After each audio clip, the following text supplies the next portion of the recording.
Welcome to our deep dive into Portuguese science communication. Yeah. We're going to be digging into this blog I found called Ciência Natural. Oh, I know that blog. It's fantastic. It's not your, typical science news and dry research. This is different. Yeah, definitely not your average science blog.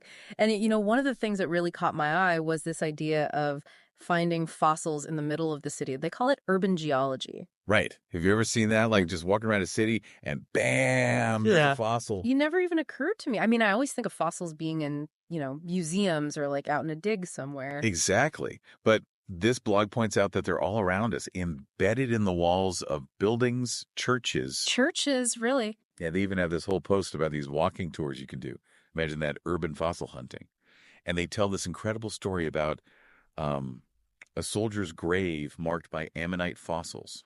They call it a share between beings of different species in different times. Wow, that's pretty profound. So we've got ancient fossils in our cities, but this blog goes even further. They've got posts about community science projects. Like this one about abandoned quarries really got me thinking. Oh yeah, those quarries are fascinating. And the author of this blog was on a mission to get people to vote for this project through something called Orçamento Participativo Portugal. Orçamento what? It means participatory budgeting. Basically giving citizens a say in how some of their tax money gets spent on stuff, including science projects. That's actually kind of cool. I mean, abandoned quarries aren't usually at the top of everyone's list of exciting topics. No, not really. This author, they were so passionate about it.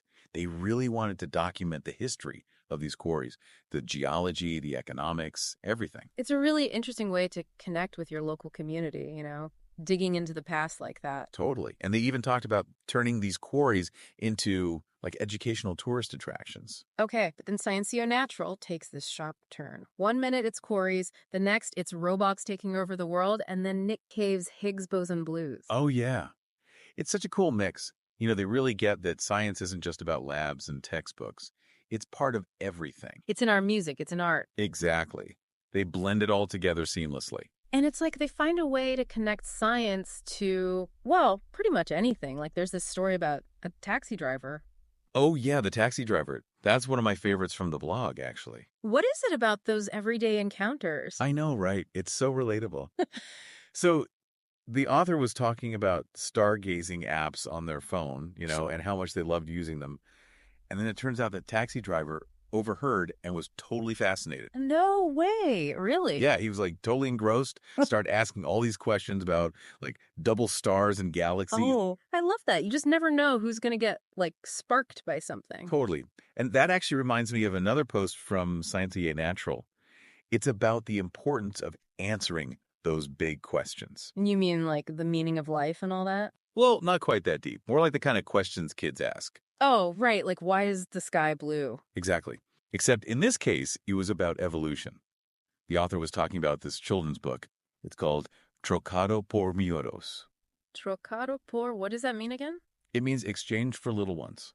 Aw, that's cute. So it's explaining big ideas to kids. Yeah, the book has all these experts answering questions from kids on different topics. Yeah. And, even for experts, explaining something like evolution in a way that a child can grasp. It's not easy. Yeah, I can imagine. Especially something I don't know, how the eye evolved. Exactly. That's actually one of the questions the author talks about tackling in the blog post.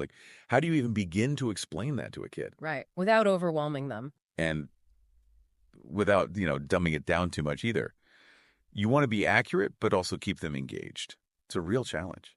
It's really amazing when you think about it. It is. How this blog finds science in everything, from, like you were saying, fossils to music, taxi drivers. It really makes you realize, it's kind of everywhere when you start to, open your eyes to it. It is. It's all around us. You don't have to be in a lab or reading a textbook to, really experience the wonder of it all, I guess. Yeah, and I think that's what Ciência Ao Natural does so well. Yeah. It's they're showing us how all these pieces connect. It's not just about the facts. It's about the passion and the stories and that human element of science. And how those stories make you look at the world a little differently. Even just walking down the street, maybe I will see some fossils. Who knows? You might be surprised. Maybe I'll strike up a conversation about the cosmos with my next Uber driver. There you go. You never know. So I guess what we're saying is keep those eyes peeled and those questions coming. Absolutely. Never stop asking why. This has been a really fun deep dive. Definitely makes you think. It have. Where can people find this blog again? Just search Ciência Ao Natural. You'll find it. Perfect. And let us know if you find any fossils in your city. Please do. Until next time.